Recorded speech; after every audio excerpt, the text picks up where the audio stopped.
So when enslaved Africans would run away, they diagnosis with this term called drapetomania, right? Which was basically saying, hey, listen, they're crazy. This is why they're running away.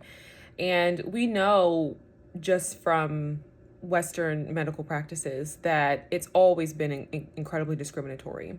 I shared with you guys how I'm reading How the Word is Passed. And let me just say, this book is so freaking good, you guys. Like, this book is so good. I honestly can't wait to get into it today. But something that I wanted to share, which I thought was really good, was Notes on the State of Virginia. It was by Thomas Jefferson. And something that I wanted to kind of touch on is how in this book, Clint Smith speaks about what Thomas Jefferson said about Black people. I don't want to say Black people, but I said, well, yeah, is what he said about Black people. I'm not going to be too political in terms of like, enslaved persons and back and forth. But what he said about Black people in the notes on the state of Virginia was that he said that we were inferior, right? We know that this was the fundamental belief within American society in regards to our mind and body. But he also stated that when you think about, let me think, what is her name? What is her name? Because I know her name. It's at the top of my head. She's the first black woman poet. And I don't know why. I know her picture, but I don't know why her name is, I'm getting a blank right now. Because I've been so, like, this book has been focused on Sally Hemings. So I've kind of been like stepping into that. But there's a book that just recently came out, and it essentially exposes how many of the enslaved persons on Jefferson's Monticello plantation, okay, actually influenced his philosophy. Okay, so yes, it's Wheatley. Phyllis Wheatley, that's her name, Phyllis Wheatley. Okay. But anyway, so he states here that amongst the Blacks is misery enough, God knows, but no poetry. Love is the peculiar ostrom of the poet. Their love is ardent, but it kindles the senses only, not the imagination. And so when I read that, I just thought about just how fundamentally white America holds this belief about us that we just don't have the same liberties and we just don't have the same abilities. And so when you think about academia and why for so many of us we're discouraged in academia and we don't necessarily lean towards academia, right? It's not even a matter of I don't think it's entirely cultural in the sense that like, oh, we just don't care. We focus on entertainment. I don't think that that's really what it is. I think it's something that's foundational, and I think it's something that has been a bit of a building block within our society. And so white Americans typically, obviously when I'm using white Americans because we know that within Western institutions, within Western psychology, these are some pretty fundamental and still to this day subconscious dominating thoughts. And so it's like you're not classified as gifted. You're classified as being someone who maybe is dyslexic, or you're going to fall in the category of having some type of learning disability, right? There's this book.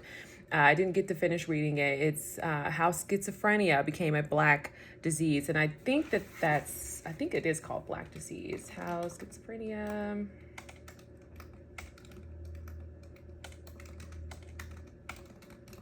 I don't know. Y'all know I'm just kind of chilling today. Like, this video isn't, like, I'm just kind of chilling.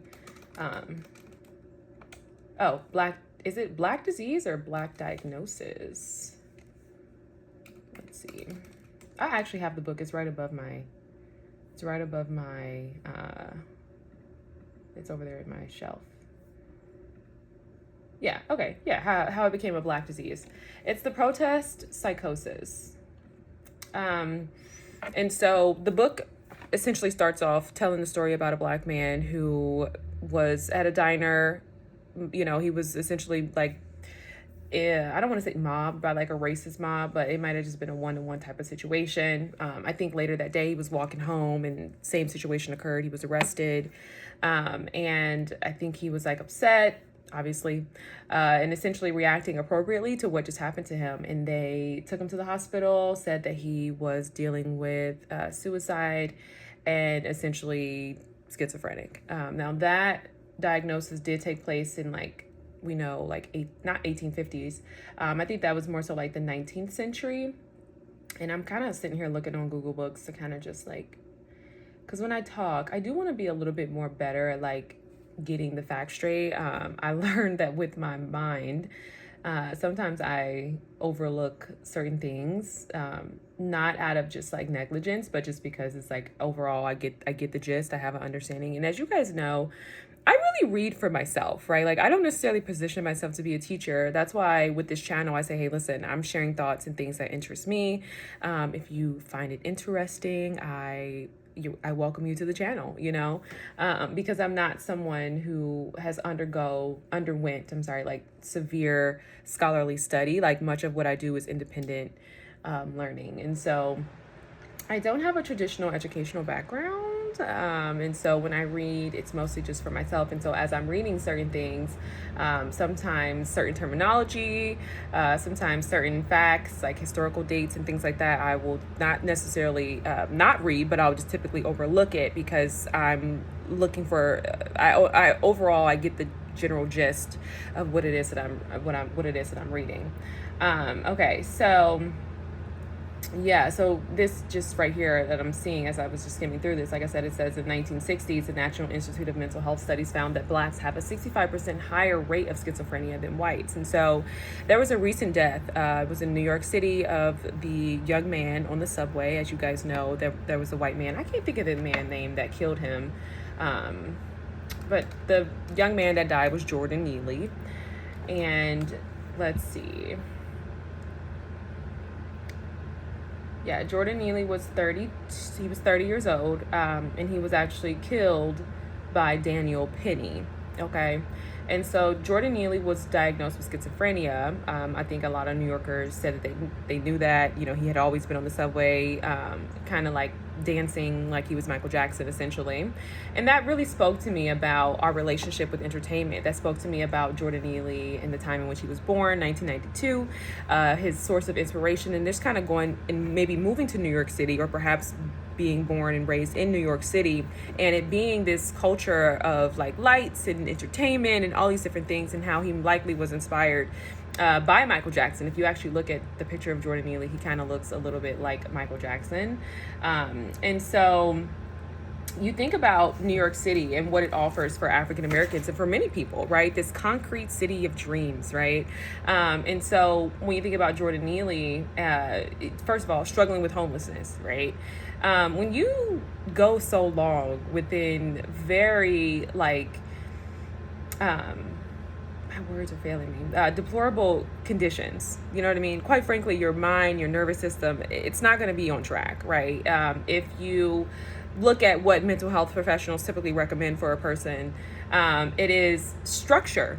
Okay, it's structure, it's order, it's having a routine for your day, it's eating breakfast, lunch, and dinner, right? And so if you're homeless, you don't have a place to stay, right? You're in New York City, it's a city that never sleeps, so there's always noise, there's always, and you don't have structure, you don't have food, then quite naturally your mental health is going to suffer, right? So it's very interesting to kind of see just how we'll always say, well, this is the black person, they just born crazy, right? Because that's fundamentally the belief, right? Like I just mentioned in referencing Thomas Jefferson, it's like the fundamental belief is that there's something wrong with us anyway, like we're broken anyway, right? And so when you look at the teachings and the philosophy around black people mental health, and you see it from the 18th century ongoing right into the 19th century, diagnosing us with schizophrenia, when the reality is that we are really living in some very tough circumstances, and the attitudes and behaviors that we're demonstrating, that's exactly what it warrants, right? And so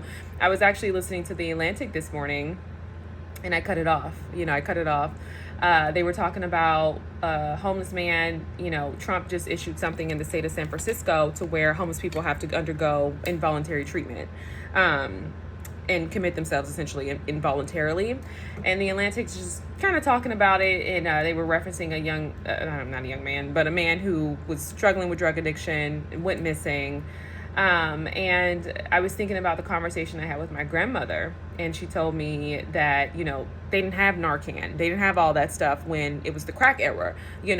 And so, I'm always kind of just like on the fence about certain things. I know, there are so many scholars who can really do this work and not be so moved by maybe personal bias or personal experience. But for me personally, I do find it to be a bit difficult sometimes to sit through. And so I ended up turning off the podcast, because what was very evident to me is that even though I know that this person was talking about drug addiction, and I know for a fact, Jordan Neely may likely have experience with drugs as well, there is always just this complete implicit bias, right? Like, it's always like, oh, this white man who's on drugs, we got to get him help, right? He needs help. He's sick, he stole our car, he stole our credit card, but it's okay. It's our son. He's struggling with addiction. We have understanding of addiction and how it works and what it does to the brain and the body, whoop-de-whoop.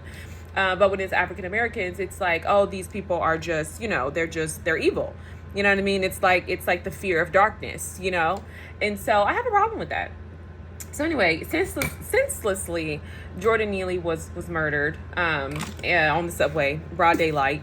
And I started to think about how this could likely become more of a reality, more of what we're seeing today. I do feel like that is a common argument that we make whenever there's a news story or something that kind of breaks and we're like,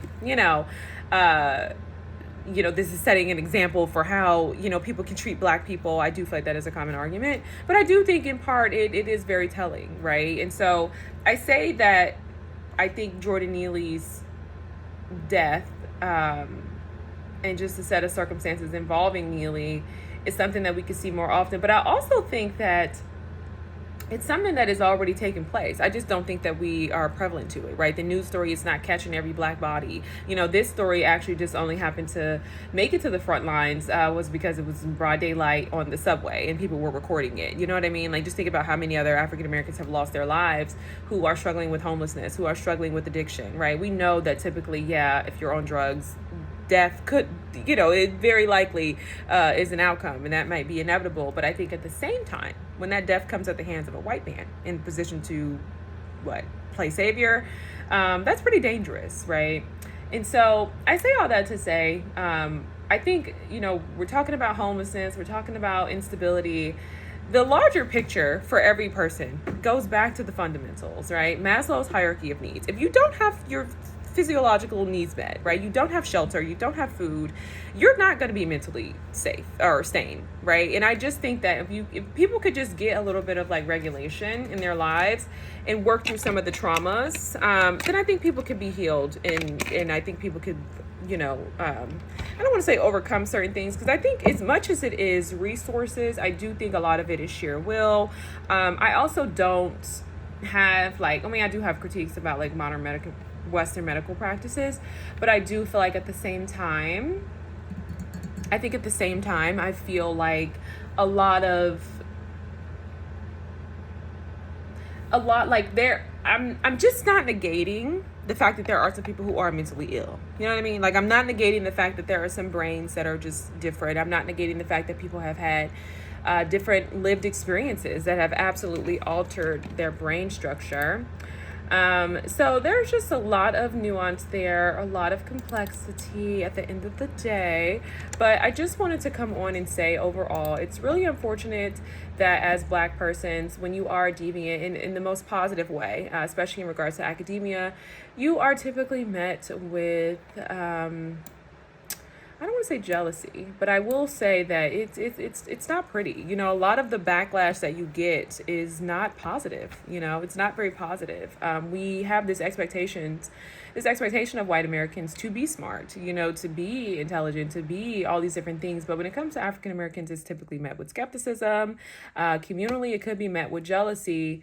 And I think even within the spaces of some white Americans, it is met with this sense of I have to prove, you need to prove that you're really smart. You need to prove that you really do know something, because I know more than you, not because I actually know anything, but because I'm white. You know what I mean? So it can be a bit of a challenge, I do think. And I think when you show up in the world, you have to be so sure of yourself as a Black person, even if you are still in the process, even if you are still learning, even if you are, like I said, my journey, sharing my journey of just independent study, you have to be so sure of any little bit of like confidence that you do have within yourself. Like, even if you don't necessarily have this traditional path of like, I don't want to say academia, but like this traditional path of like being a scholar, like you still have to be really sure of yourself, because the world at large just really wants to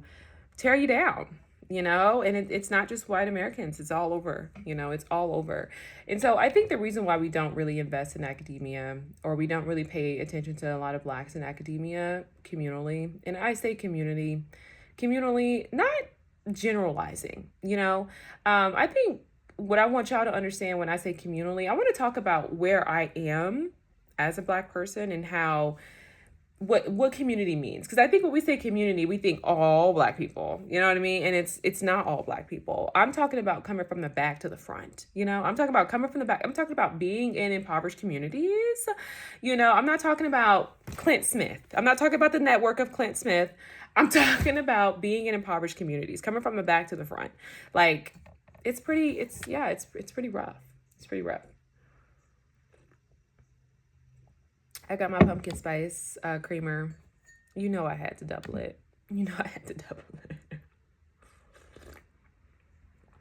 But anyway, I think if anybody was to see me and my, morning routine, and how I engage with ideas, and my love for literature, I think they'll easily diagnose me as like, oh, you have some type of hyperreactive disorder, instead of just being like, oh, wow, you're really passionate about what it is that you do. Where most people may spend their time doing something else, you're spending your time with books, you're spending your time with ideas, you're spending your time with, and it's impressive how you can, and instead of it being something that is revered, it is something that is going to be questioned, and it is something that is going to be disregarded, and really like, put in a different category. So you just have to be sure of yourself. You have to really be sure of yourself as an African American. If you've gone through certain things in your life, understand that a lot of times with mental health, things like depression, anxiety, that type of stuff is it's not always, but a lot of times it's circumstantial. You know what I mean? If you're waiting for, you're waiting for housing to come through, or you're waiting for, to hear back about your car so you can get to work, or you're waiting, you know what I mean? Like, just these very real circumstances. It's not a disorder, it doesn't, and I think the thing that's so weighty about it is like, you put this on people and it's hard to shake, you know what I mean? Like, oh, and the thing about this too was, when I look over at Jordan Neely and I think about his life and his story, it's just like, man, you have to understand, if you are an African American within American society, and you maybe lose your family, you experience some type of loss, some significant loss in your life, whether it's your car, your job, your parents, whatever, and you're thrown into the system, oh yeah, you're screwed. You know what I mean? Because that's I'm not even talking about implicit bias. This is where the racism lives. You know what I mean? So instead of, anyone meeting you with compassion and setting you up, and, they're looking at you like, oh, I'm going to have a field day, essentially, right? Like, cuz very seldom are these white psychologists meeting with Black patients anyway.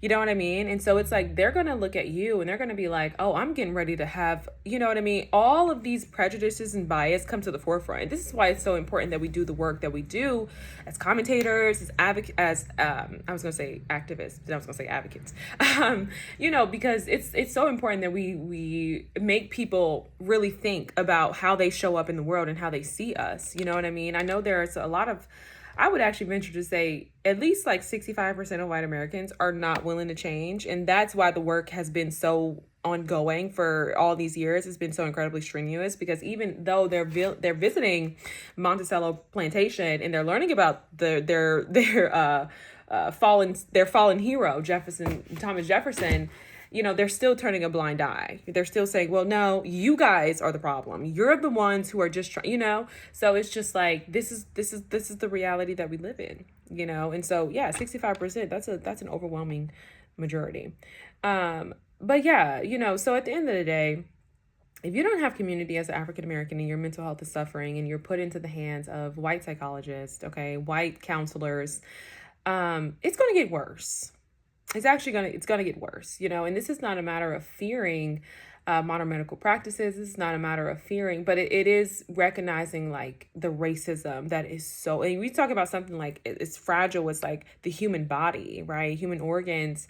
Yeah, you want those to be treated with care, and a lot of times it's just not, and so I can only imagine with Neely, being put into a system at some point, and it's like, well, here's all these drugs, take these drugs, and there you go, and you know how you'll watch a commercial and it'll be like, well, this is what's wrong with this drug. I'm actually going to wrap up. But you'll watch a commercial and it'll be like, and if you're experiencing, right? Like when you're poor, you know what I mean? When you're poor, you're struggling with mental health. You don't have anyone else to advocate for you, not a brother, not a sister, not a mother. They will give you these drugs and your body may react to it differently, but as African Americans, it's like you don't actually know that you're having a different reaction to the drug. You know what I mean? It's just like, oh, well, fundamentally, inherently, you're crazy anyway. You know what I mean? Like there's something wrong with you anyway, right? Like there's just this overall disregard for Black mental health. And I think that's pretty much my premise for this entire video. I know this video is all over the place and I am about to wrap up, but yeah. So at the end of the day, my thoughts all over the place because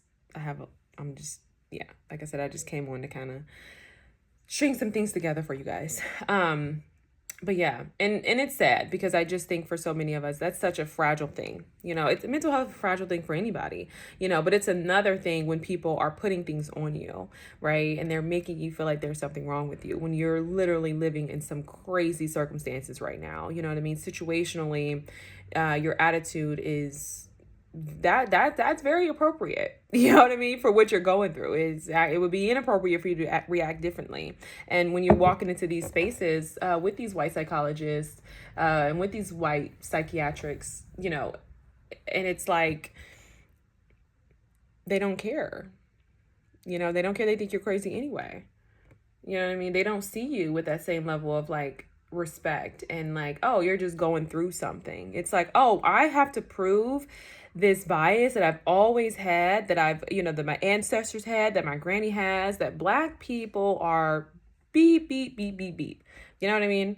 So it's tough. It's really tough. And I think that's why for so many of us, when you talk about the Black race, you talk about the weight and the pressure that we feel, the anxiety that we do actually carry. It's because we know that at any given moment, if anything unravels, right? Like if this ship goes down, it's going down. You know what I mean? It's really, really going down. And so, yeah, I think most people are hanging on by a thread. It's hard to kind of live life when you know that at any given moment, hey, and if you don't necessarily have the resources to, make yourself a bit of a safety net, like a fortress. Okay, you can pay the Black psychiatrist that is actually, really good at what they do and they're passionate, or you can, have a, emergency savings or whatever. If you don't have those resources, then you're just kind of left to the wolves. You know what I mean? You're left to whatever is out there, and unfortunately, by and large, we are not treated with the same care. Our mental health is not treated with the same care. Our intelligence is not, revered in the same way. And I do think in part that's why a lot of times I typically don't see a lot of critique in regards to a lot of Black scholars and some of the more prominent authors within our community, even if I felt like their works, I question their works, because we get so much of that from the world, So I'm going to end there. I'm going to enjoy my pumpkin spice coffee, and I'm definitely disappointed that this is not decaf. I've got a great read today. I hope you guys are having a great day, and I'm going to go. Peace.